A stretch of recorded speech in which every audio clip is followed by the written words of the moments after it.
ब्रह्मा रूप से उद्भव करते हैं, शिव रूप से पालन, विष्णु रूप से पालन करते हैं, शिव रूप से संहार करते हैं। लेकिन इसके अलावा भी ऐसे तो भगवान के अनंत अवतार हुए, अवतारा असंख्या हरे सतुनिधिर द्विजा यथा विदासन है कुल्या सरसे सुशस्त्र से। जैसे एक मानसरोवर से छोटी बड़ी बहुत सी नदियां निकलती हैं, ऐसे ही भगवान की अवतार तो अनेक हुए, लेकिन उन अनेक अवतारों में 24 अवतार मुख्य माने गए। कौन कौन से?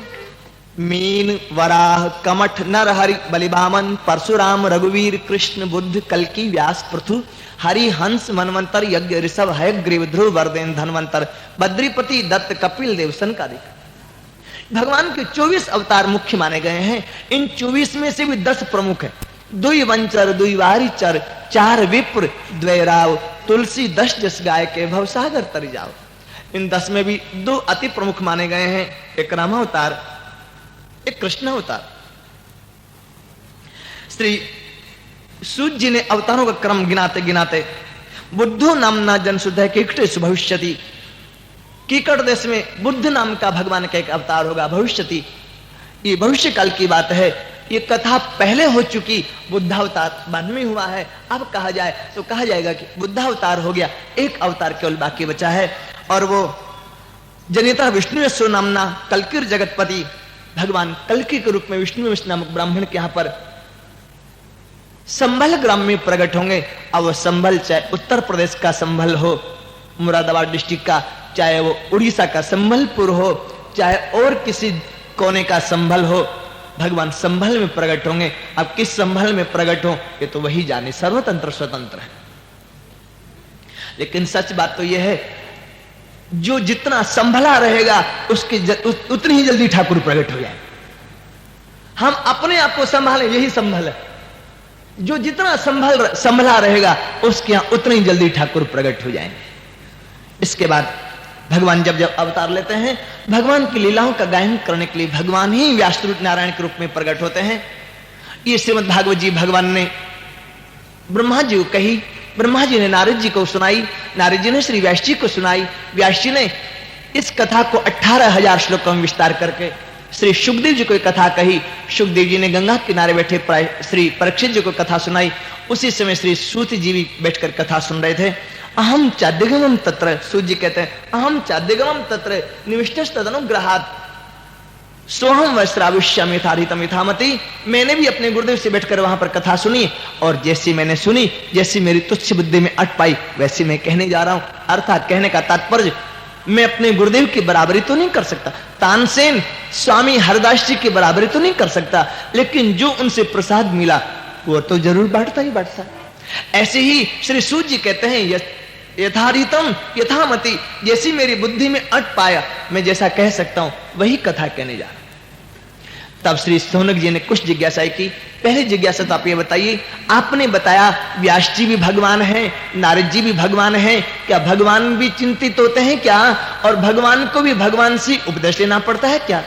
दूसरी बात, आपने कहा 4 श्लोकों में भागवत जी थी, नारद जी ने तो 4 ही श्लोक सुनाए थे ना, व्यास जी ने 18,000 श्लोक कैसे कर दिए? तीसरी बात ये बताइए, श्री सुखदेव जी कौन थे?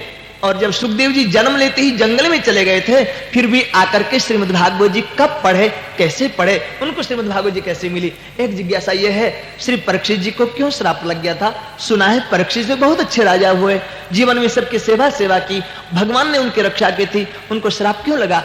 और फिर श्राप लग गया तो गंगा किनारे उन्होंने सुखदेव जी को कहां से आमंत्रित किया? और जो श्री सुखदेव जी केवल एक गैया का दूध दुहा जाए इतनी देर एक गृहस्थ के साथ रहते हैं, वे 7 दिन तक परीक्षित के साथ बैठ करके कैसे भगवान की कथा सुनाए और क्या क्या कथा कहे, ये सब विस्तार से बताएं।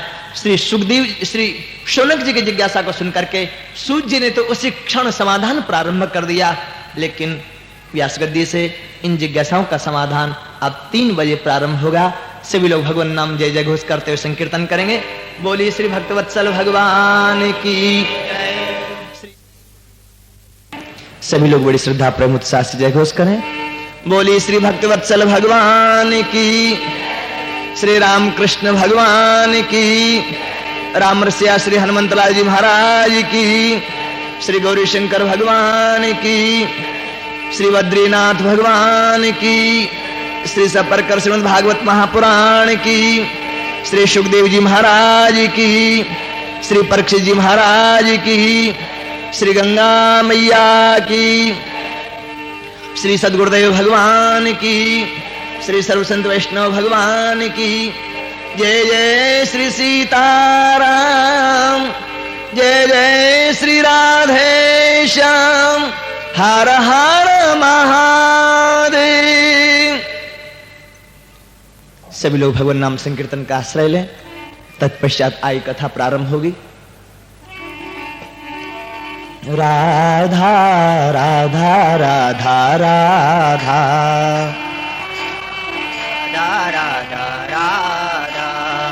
राधा राधा राधा राधा राधा राधा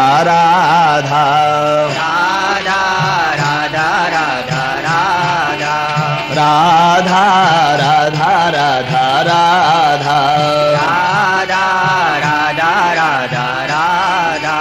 राधा राधा राधा राधा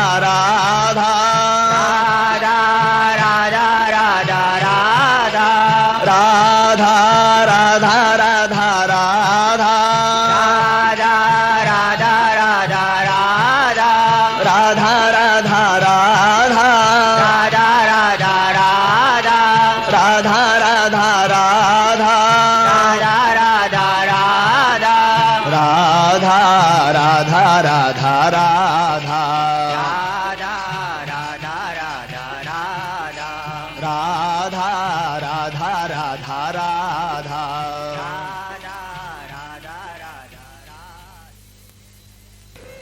सवेरे की कथा में सौनक जी की कुछ जिज्ञासाएं थी। पहली जिज्ञासा थी क्या भगवान को भी गुरु बनाना पड़ता है? नारद जी भी 24 अवतार में से एक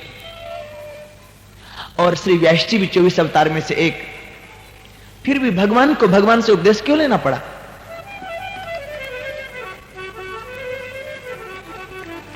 सूत जी ने कहा इन्हीं की बनाई मर्यादा है ना, इनको तो पालन करना ही पड़ेगा। गुरु बिना भाव निधि तारैना कोई,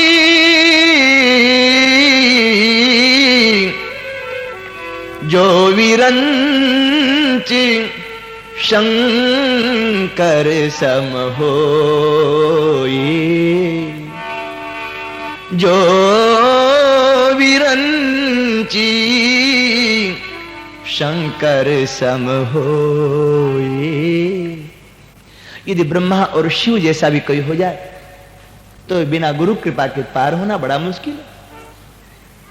इसलिए भगवान भी हो तो भी उनको मर्यादा का पालन करना पड़ता है। राम जी तो जगत गुरुम च शाश्वतम है ना, उनका दुनिया में कौन गुरु हो सकता है? लेकिन वे भी जब नरनाट्य करने के लिए प्रकट होते हैं तो वे भी वशिष्ठ जी को गुरु बनाते हैं। गुरु गृह गए पढ़ना रघुराई, अल्प काल विद्या सब आई। राम जी भी नरनाट्य करने के लिए प्रकट होते हैं तो वशिष्ठ जी को गुरु बनाते हैं। हमारा गोविंद जो कि कृष्णम वंदे जगतगुरुम कहलाता है, वो भी जब अवतार लेकर के आता है इस रंगमंच पर, तो रंगमंच पर आते ही उसको भी गुरु की आवश्यकता पड़ती है।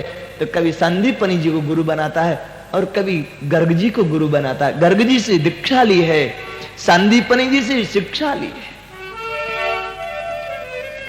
इसलिए गुरु की आवश्यकता तो सबसे पहले है। साक्षात राम जी श्री रामानंद स्वामी के रूप में आए। रामानंद स्वयं राम है प्रादुर्भूतो मही तले। वे भी आए तो श्री राघवानंद जी को गुरु बनाए। आद्य शंकराचार्य साक्षात शंकर हैं, शंकरम शंकराचार्यम, लेकिन वे भी आए तो गोविंद पाद को गुरु बनाए। जब आद्य शंकराचार्य को भी गुरु की आवश्यकता है, श्री स्वामी रामानंद को भी गुरु की आवश्यकता है। श्री चैतन्य महाप्रभु साक्षात श्री कृष्ण है, वे भी ईश्वर भारती से मंत्र लेते हैं, गुरु बनाते हैं। जब भगवान को भी गुरु की आवश्यकता है तो फिर जीव का तो कहना ही क्या है। गुरु बिन होई की ज्ञान, ज्ञान की होई विराग बिनु, गावही वेद पुराण, सुख किलहई हरि भगति बिनु। बहुत लोग कहते हैं हमने तो हनुमान जी को गुरु बना लिया। क्यों? दक्षिणा के डर से कि हनुमान जी को गुरु बनाएंगे तो 100 रुपया नहीं चढ़ाना पड़ेगा, क्योंकि वो कभी मिलने वाले नहीं आपको। आपने उनको गुरु बनाया, एक बार में नहीं मिले तो क्या फायदा निकला? बहुत कहते हैं हमारे तो गुरु कृष्ण हैं, कभी तुम्हें मिले क्या? तुमने तो गुरु मान लिया, उन्होंने तुम्हें शिष्य माना क्या? कभी तुम्हें एक बार कहा क्या कि हां मैं तेरा गुरु हो गया हूं? मेरे भाई बहन, ठीक है आपके कृष्ण गुरु हैं, आपके हनुमान गुरु हैं, आपके शिव गुरु हैं, सब गुरु हैं, लेकिन होने के बाद भी फिर भी एक किसी जीव को गुरु बनाना ही पड़ेगा। जो आपके स्तर का, आपके धरातल का है, जो आपके समीप का, उसको आप जब तक गुरु नहीं बनाएंगे तब तक आप आगे बढ़ नहीं पाएंगे। अरे प्राइमरी स्कूल में पढ़ने वाले विद्यार्थी को प्राइमरी के टीचर से ही पढ़ना पड़ेगा पहले। ठीक है, आपको डॉक्टरेट जब मिलेगी, डिग्री मिलेगी, गुरु की परमावश्यकता है।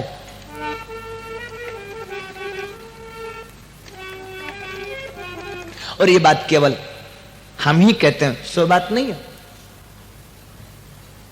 नानक जो सब उनको गुरु नानक कहते हैं। आज तक एक ही महापुरुष ऐसा हुआ जिसको हर संप्रदाय का, हर जाति का, हर वर्ग का व्यक्ति गुरु कहने लगा, गुरु नानक। संत तो बहुत हुए, लेकिन किसी के नाम के साथ गुरु शब्द लगा नहीं। गुरु चैतन्य कोई बोला, गुरु शंकर, जगत गुरु शंकराचार्य हो गए होंगे, लेकिन गुरु के नाम से तो एक नानक प्रसिद्ध हुए। वो भी कहते हैं नानक कहत गुपत पंथ, ये नानक कहत गुपत, नानक कहत गुपत पंथ, ये नानक कहत गुपत, गुरुमुख होए तुम पावो, गुरुमुख होए तुम पावो, गोविंद के गुण गावो, साधु गोविंद के गुण गावो, गोविंद के गुण गावो, गोविंद के गुण गावो, साधु गोविंद के गुण गावो, गोविंद के गुण गावो, गोविंद के गुण गावो, गोविंद के गुण गावो। वाहेगुरु। गुरु नानक जी ने भी कहा, गुरु नानक कहत गुपत पंथ, ये गुरुमुख होई तुम पाओ। मनमुखी भगवान नहीं मिलता, गुरुमुखी होने से भगवान मिलता है। इसलिए गुरु बनाना परमावश्यक है। नहीं तो गोस्वामी जी प्रश्न क्यों करते, गुरु बिन होई कि ज्ञान, ये प्रश्नवाचक चिन्ह है। बहुत लोग कहते हैं किसको गुरु बनाए, कलयुग है, पहचानना मुश्किल है। पहले किसी ठग के पाले पड़ गए, तब हम कहते कि तुम किसी और को मत पहचानो, अपने आप को पहचानो ना। तुम अपने आप में पूरे खरे रहो। अरे लोहा खरा रहे तो पारस जरूर उसको सोना बना ही देगा, लेकिन लोहा ही खरा नहीं है तो पारस कहां से उसको सोना बनाने वाला है। हम अपने आप को देखें, जिन संत के सामने बैठने पर हमारे भीतर में शांति की अनुभूति होती हो, जिन संत के सामने बैठने पर हमें अपनापन लगता हो, जिनका दर्शन करने पर हमारी जिज्ञासाओं का सहज समाधान मिलता हो, जिनको देख करके लगता हो कि इनका हमारा जन्म जन्म का सार्थ लगता है, ऐसे संत को अपना गुरु बनाना। आपका फैमिली डॉक्टर जो पहले आपको कई बार ठीक कर चुका, आपका इलाज कर चुका है, उसको 1 मिनट लगेगी आपको दवा देने में, और यदि नया डॉक्टर किया तो फिर से सारा चेकअप करवाएगा, A to Z पूरा चेकअप करवाएगा। इसलिए वो तो परख सहज अपने आप हो जाती है। हम अपने आप को देखें, इनके सामने बैठने पर हमारी मानसिक स्थिति क्या है। यदि भगवत भागवत चिंतन हो रहा है तो हमारा इलाज इन्हीं के द्वारा होगा। और यदि हमारा मन किसी महापुरुष के सामने बैठने पर भी तू तेरी मैं मेरी में लगा हुआ है, अभी संसार में छलांग लगा रहा है, तो समझना कि अभी बहुत दूर है हम। हर डॉक्टर अपने आप को अच्छा कहेगा, हर डॉक्टर अच्छी से अच्छी दवा देगा, लेकिन हमारे लिए तो वही डॉक्टर वही दवा अच्छी जो हमें काम कर जाए, हमें फायदा कर जाए।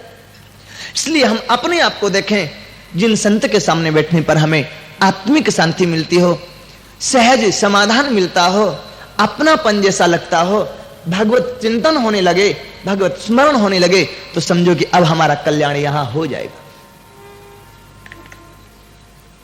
इसलिए श्री नारद जी को गुरु बनाना पड़ा व्यास जी को। दूसरा प्रश्न था, दूसरी जिज्ञासा थी, श्रीमद् भागवत जी 4 ही श्लोकों में थी, फिर ये 18,000 श्लोकों में कैसे हुई? बीज जब बोया जाता है तो इतना छोटा सा होता है, लेकिन वही बीज जब मिट्टी में पानी में मिश्रित हो जाता है तो वही बीज इतने से इतना हो जाता है। एक बट का बीज कितना छोटा और कितना हल्का होता है, लेकिन वही मिट्टी और पानी का संपर्क पाकर के कितना बड़ा पेड़ बन जाता है। ऐसे ही 4 श्लोक मानो बीज थे और श्री व्यास जी का हृदय ये मानो उपजाऊ भूमि है। नारद जी की वाणी ये मानो जल पड़ा, उसमें पानी पड़ा। नारद जी का आशीर्वाद मानो खाद पड़ा, और इस खाद पानी और जमीन के संपर्क में आकर के श्रीमद् भागवत रूपी बीज 4 श्लोकों में से 18,000 श्लोक वाला एक बहुत बड़ा पेड़ हो गया। 4 श्लोक सुनते ही समाधि लग गई श्री व्यास जी की, और उस समाधि की भाषा में जो गाना शुरू किया, 18,000 श्लोक गा दिए। ये परमहंस संगीता श्रीमद् भागवत जी तैयार तो हो गई, पर इसका प्रचार प्रसार कौन करे? और ये नारद जी आए कैसे? ये भी समाधान सूत जी बताते हैं। एक बार की बात, द्वापरे समनु प्राप्ते तृतीय युग पर्यय। एक बार द्वापर की घटना है। श्री व्यास जी अपने आश्रम में बैठे हुए थे, चिंतित थे, भगवान मैंने 17 पुराणों की रचना की, वेदों का विभाजन किया, महाभारत जैसा इतिहास ग्रंथ लिखा, लेकिन इतना होने के बाद भी मेरे मन में शांति की अनुभूति क्यों नहीं, कृतकृत्यता की अनुभूति क्यों नहीं? लगता है कि अभी जीवन में बहुत कुछ करना बाकी रह गया है। अब वो क्या करना बाकी रह गया मैं तो नहीं समझ पा रहा। यदि कुछ करना बाकी रह गया है तो आप बताइए क्या करना बाकी रह गया? सोचते थे क्या नहीं किया मैंने, लेकिन एकाएक धीरे धीरे मन में अपने आप प्रेरणा होने लगी, और तो मैंने सब किया, लेकिन किं वा भागवता धर्मा न प्रायेण निरूपिता प्रियाय परमहंसानां त एव अच्युत प्रियाय। मैंने क्या भागवत धर्म की चर्चा अभी तक नहीं की? क्या मैंने भागवत धर्म का निरूपण नहीं किया? और तो मैंने सारे धर्मों का निरूपण किया। पिता का क्या धर्म है, मां का क्या धर्म है, पुत्र का क्या धर्म है, गृहस्थ का क्या धर्म है, सन्यासी का, दुनिया भर के धर्मों का मैंने गायन किया, लेकिन लगता है अभी मैंने भागवत धर्म का गायन नहीं किया। इसलिए जीवन कुछ अधूरा अधूरा जैसा लगता है।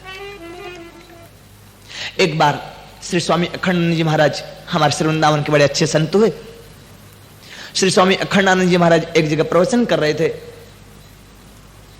उसमें उस दिन पता नहीं क्या उनको ठाकुर ने प्रेरणा की, केवल यही सामान्य धर्मों की बात 1 घंटा तक कहते रहे।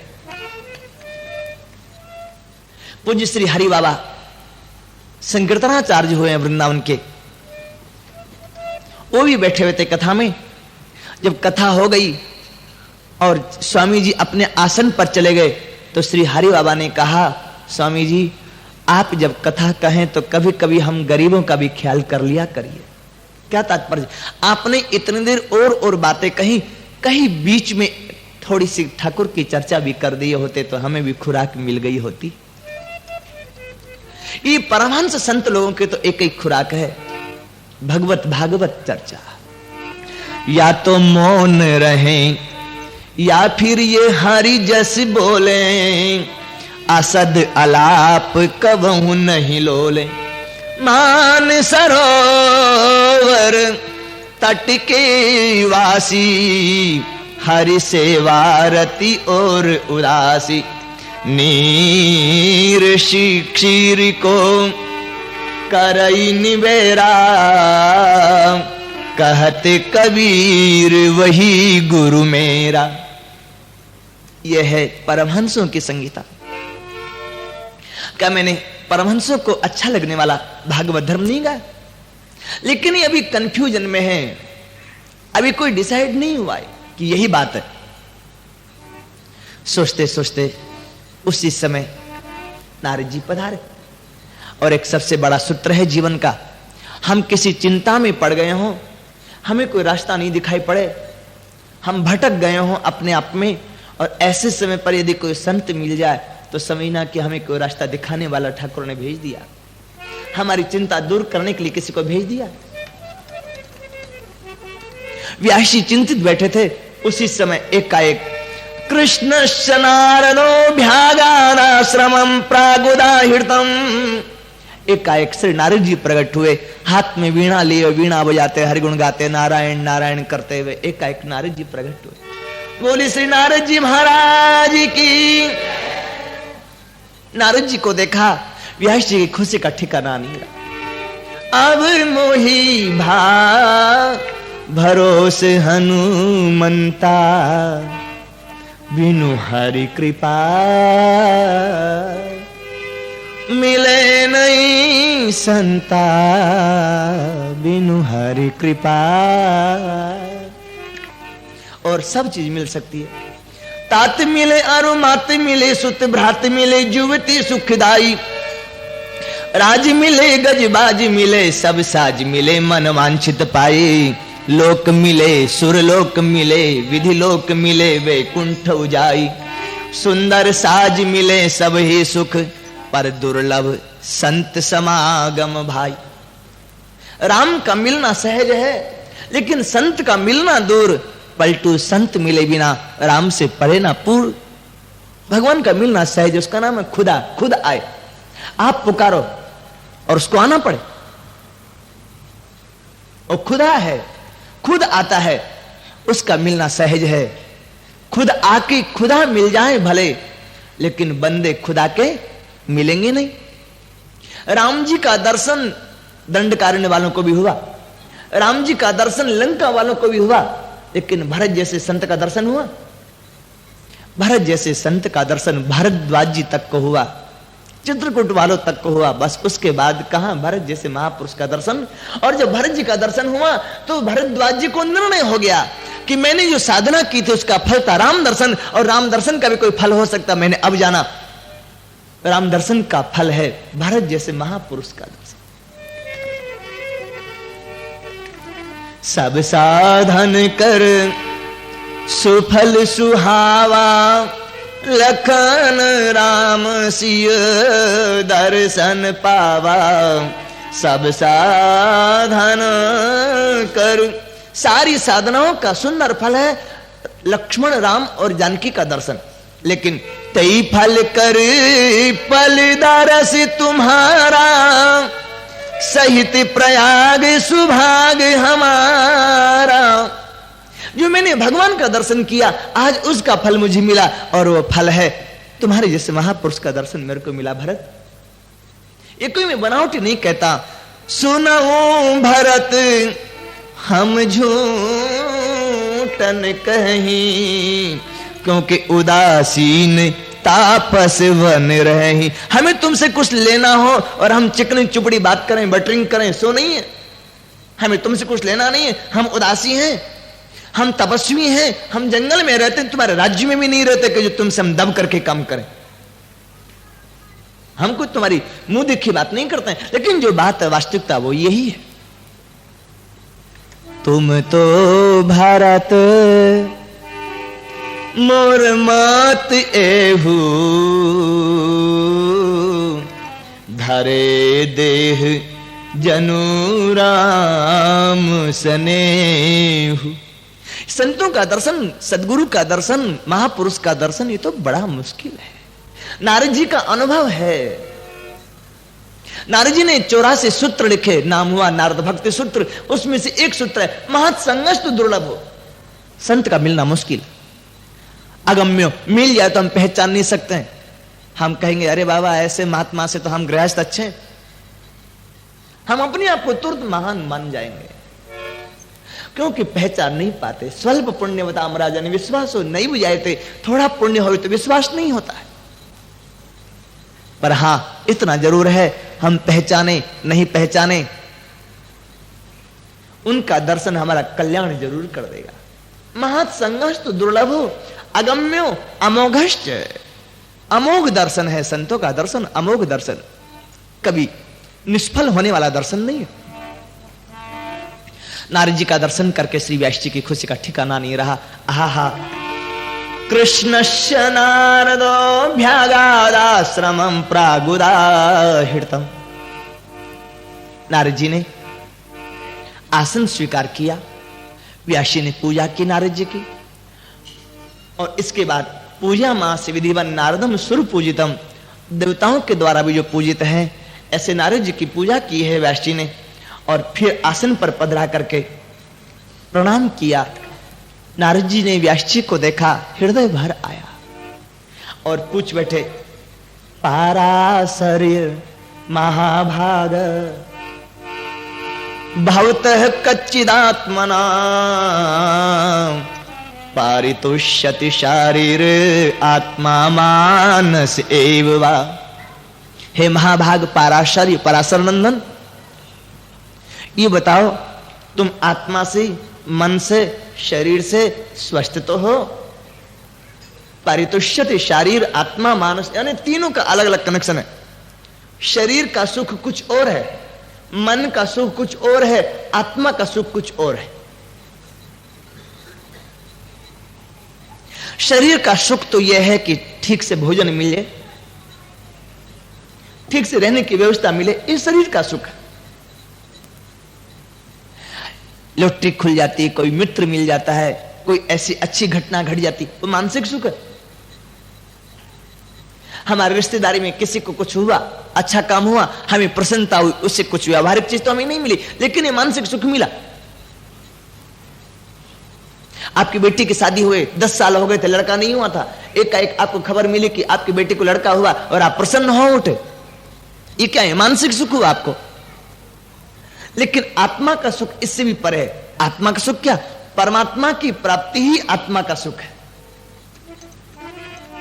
निजी सुख बिनु मन होए कि थीरा, बिना अपने सुख के कहीं आत्मा को शांति मिली, और आत्मा का सुख तो यही है कि परमात्मा उसको मिल जाए तो उसको सुख हो जाए। तीनों तरह के सुख पूछे हमसे, कोई पूछे क्यों जी स्वस्थ है? बूढ़े लोगों से पूछा जाता है स्वस्थ हैं? तो बूढ़े लोग कहते हैं हाँ स्वस्थ हैं, दोनों समय भोजन कर लेते हैं, थोड़ा दुकान पर बैठ जाते हैं, मन नहीं लगता है तो थोड़ा बड़े बूढ़ों के साथ बैठकर ताश खेल लेते।